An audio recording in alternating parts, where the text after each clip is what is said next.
High, কেমন আছেন সবাই? আশা করি সবাই অনেক ভালো আছেন। তো আজকে একটি ভিন্ন ধরনের টিউটোরিয়াল নিয়ে আপনাদের সামনে হাজির হয়েছি, যেটি কিনা আমাদের যারা ডিজাইনার রয়েছে, বিশেষ করে আমরা যারা লোগো ডিজাইন করে থাকি, তাদের জন্য খুবই ইম্পর্ট্যান্ট একটা বিষয়। তো বিষয়টি আপনাদের কাছে খুবই সাধারণ মনে হলেও বিষয়টি অবশ্যই আমাদেরকে মাথায় রাখা উচিত, কারণ এটি কাজের ক্ষেত্রে অবশ্যই আমাদের প্রয়োজনীয়। প্রথমে বলতে গেলে আমি আজকে যে বিষয়ে কথা বলবো সেটা হচ্ছে, যারা লোগো ডিজাইনার রয়েছি, আমরা লোগো ডিজাইন নিয়ে কাজ করছি, তো তারা আসলে ইলাস্ট্রেটরের যে সেটআপটা, অর্থাৎ ইলাস্ট্রেটরের যে সমস্ত প্যানেলগুলো, অর্থাৎ কোথায় কি মেনু থাকবে, কি কালার, এখানে কি থাকবে, এই যে সমস্ত প্যানেলগুলোর এই সেটআপগুলো আসলে আপনাদের কেমন লাগবে। তো অনেকেই ভাবতে পারেন এটা তো একরকম থাকলেই হলো, যার যার সুবিধা মতো যে যেরকম রাখবে, কিন্তু আসলে এটা কিন্তু ঠিক না। বড় বড় যে সমস্ত লার্নিং প্ল্যাটফর্ম রয়েছে, লিন্ডা বা মনে করেন যে ইউডেমি, ওই সব ক্ষেত্রে বড় বড় যে সমস্ত টিচার্সরা যারা আছেন ওখানে, তো তারা কিন্তু বিভিন্ন টিউটোরিয়ালে কিন্তু লোগো ডিজাইনারদের জন্য একটা সেটআপ কিন্তু ওনারা দেখায়। তো সেই প্রেক্ষাপটে কিন্তু আজকে আমি আপনাদের দেখাচ্ছি। ওনারা অবশ্যই ইংলিশে এগুলো বলেছিল, আমি এখন বাংলাতে যতটুকু যা সম্ভব আমি আপনাদেরকে বলবো। তো প্রথমেই আমি চলে যাব এখানে কি রয়েছে। তো ইলাস্ট্রেটরে কিন্তু সবগুলোই দেখতে পাচ্ছেন, এখানে কিন্তু গেলে আপনারা দেখতে পারেন automation, essential, classic, layout, painting, অনেক কিছু এখানে আছে। কিন্তু এগুলো থাকার মানে হচ্ছে প্রত্যেকটা ক্যাটাগরির জন্য কিন্তু ডিফারেন্ট একটা বিষয় কিন্তু এখানে আছে।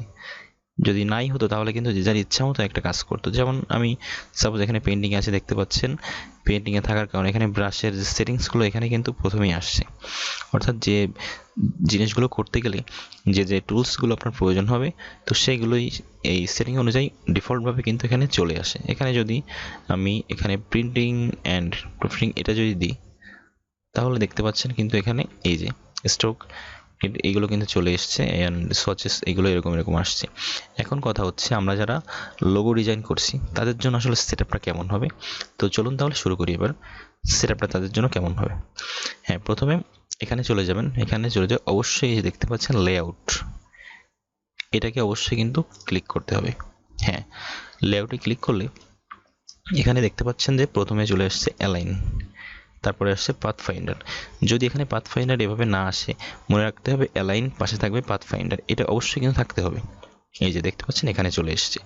পাথ ফাইন্ডারে যদি আপনি না পান, অবশ্যই আপনি তো অবশ্যই জানবেন এটা ভিউতে অথবা উইন্ডোতে গেলে এখানে কিন্তু পাথ ফাইন্ডার পেয়ে যাবেন। ঠিক আছে, এই যে পাথ ফাইন্ডার এখানে চেকমার্ক করা রয়েছে, না হলে এটা দিয়ে নেবেন। তো এটা অবশ্যই এখান থেকে কিন্তু এখানে দিয়ে রাখবেন, ড্র্যাগ করে নিয়ে। নেক্সট যেটা অ্যালাইন পাথ ফাইন্ডার এটা থাকলো, নেক্সট থাকবে যেটা পাশে থাকবে কালার, নেক্সট থাকবে কালার। এই যে কালার, কালার গাইড, সোয়াচেস, এই তিনটা কিন্তু একই পাশাপাশি থাকবে। সোয়াচেস, কালার গাইড, কালার, এটা এখানে থাকাটা কিন্তু খুব জরুরি। যখন আপনি ডিজাইন করবেন তখন কিন্তু এখানে এটা কিন্তু অবশ্যই লাগবে। হ্যাঁ, এটা গেল। অ্যান্ড নেক্সট যেটা গ্রেডিয়েন্ট, এই যে নিচে নিচে এখানে অবশ্যই গ্রেডিয়েন্ট প্যানেলটা থাকবে। ডিজাইনারদের জন্য, যারা লোগো ডিজাইন করছে তাদের জন্য এটা কিন্তু খুব জরুরি। আমরা গ্রেডিয়েন্ট নিয়ে অনেক সময় কাজ করে থাকি। সিম্পলি আমি এখানে একটা শেপ ক্রিয়েট করলাম, আমি এখান থেকে একটা এটা দিলাম, দেখেন এখানে, তাহলে কিন্তু হাতের সামনে কিন্তু এই জিনিসটা আপনি পেয়ে যাচ্ছেন। এখান থেকে আপনি কাস্টমাইজ করতে পারবেন, অ্যান্ড এখান থেকে আপনি যে কোনো রকম প্লেট কিন্তু এখানে দিতে পারবেন, যে কোনো কালার, যে কোনো রকম কোড, এখান থেকে কোড দিতে পারবেন। তো এটা কিন্তু অবশ্যই থাকাটা জরুরি, এইখানে গ্রেডিয়েন্ট প্যানেলটা এখানে থাকা কিন্তু জরুরি। তো এবার চলে এগুলো তো আপনি প্যানেলগুলো দেখলেন। এখন এবার দেখবো এই সাইডে যেগুলো, এগুলো অবশ্যই এক্সপান্ড করলে এখানে আরও বড় হচ্ছে, কিন্তু এগুলো আপনি রাখবেন এভাবে। ঠিক আছে, এগুলো এরকম থাকবে। এখানে কী কী থাকবে তাহলে দেখি। এখানে মেইন কিছু জিনিস আসলে থাকলেই হচ্ছে, তার মধ্যে প্রথমেই হচ্ছে এই যে ট্রান্সপারেন্সিটা অবশ্যই থাকবে, অ্যান্ড লেয়ারটা সব থেকে নিচে রাখবেন। এখানে লেয়ারটা আমাদের প্রয়োজন হয় মাঝে মাঝে, তো এটা অ্যান্ড এইটা, এই যে স্ট্রোক, এটা অবশ্যই লাগবে এখানে। অ্যান্ড এই যে ট্রান্সফর্ম, তো ট্রান্সফর্ম, স্ট্রোক, ট্রান্সপারেন্সি, লেয়ার, এইগুলো হচ্ছে মেইন। আর আপনার এইগুলো এখানে না থাকলেও চলবে, সমস্যা নেই। আর হচ্ছে সব থেকে উপরে যেটা, সেটা হচ্ছে এই যে ক্যারেক্টার, অর্থাৎ এই যে টাইপ টুল। তাহলে মেইন কোনটা কোনটা হলো, এটা হচ্ছে type tool, next transform, and transparency, stroke, and layer panel, যেটা এটা কিন্তু অবশ্যই এরকম থাকবে। তাহলে আপনি কাজের ক্ষেত্রে আপনার অনেক সুবিধা হবে। অ্যান্ড এটা ইম্পর্টেন্ট বিষয়, যেটা এটা কিন্তু অবশ্যই আপনাকে এই যে এটা কিন্তু এটা কিন্তু ডিসেবল করতে হবে। ঠিক আছে, মানে এটা কি অ্যালাইন আর to pixel grid and creation and transformation, মানে পিক্সেল কিটের সাথে ট্রান্সফরমেশন ইচ্ছা মতো করা যাবে, তার জন্য এটা হচ্ছে এটা অফ রাখতে হবে, ঠিক আছে, এটা অবশ্যই অফ রাখতে হবে। তো এটা গেল কিন্তু এই প্যানেল সাইডে। অ্যান্ড মেনু বার তো সবসময় ঠিক থাকবে।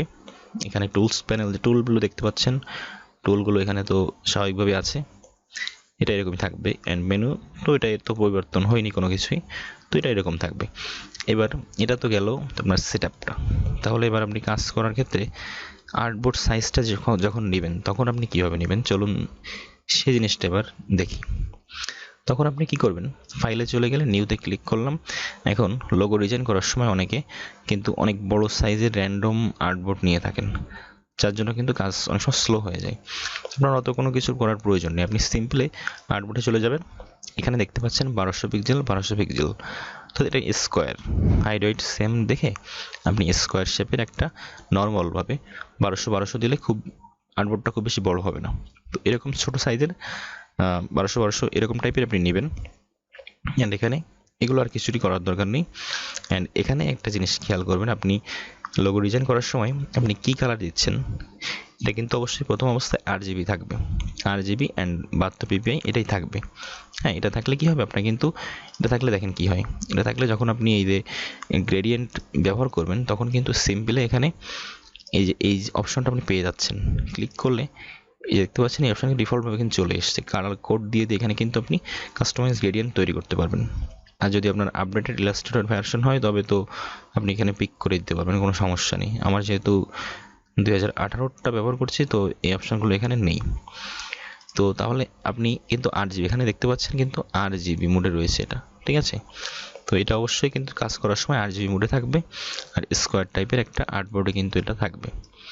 পরবর্তীতে আপনার যখন লোগো CMYK বা ডিজাইন অন্য কোনো কালারে করা লাগবে, তখন আপনি এটা তো জানেন RGB থেকে কীভাবে CMYK তে কনভার্ট করতে হয়। মনে করুন এটা আমার একটা লোগো, এটা আমি এখন RGB তে রয়েছে, এটা CMYK তে লাগবে আমার। তাহলে কি করব, সাপোজ এটা আমার একটা লোগো, হ্যাঁ, এটা আমি মনে করেন CMYK তে নিব RGB থেকে। তো সিম্পল টোটাল সিলেক্ট করলাম, ফাইলে চলে যাব, ডকুমেন্ট কালার মোডে চলে গেলাম, অ্যান্ড এখানে CMYK মোড দিয়ে দিলাম। দিয়ে দেওয়ার পরে এখান থেকে আরেকটা ক্লিক দিয়ে এডিটে চলে যাব, edit colour convert to CMYK।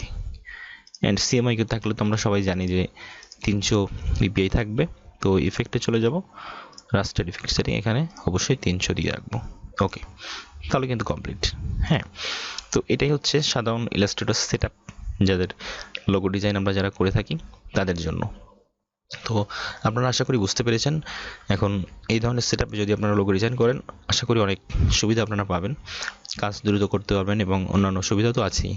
তো এটি ছিল আজকের খুবই শর্ট একটি ভিডিও। তো ভিডিওটি মনোযোগ সহকারে দেখার জন্য আপনাদের অনেক অনেক ধন্যবাদ। ভালো থাকবেন সবাই, অল দ্য বেস্ট।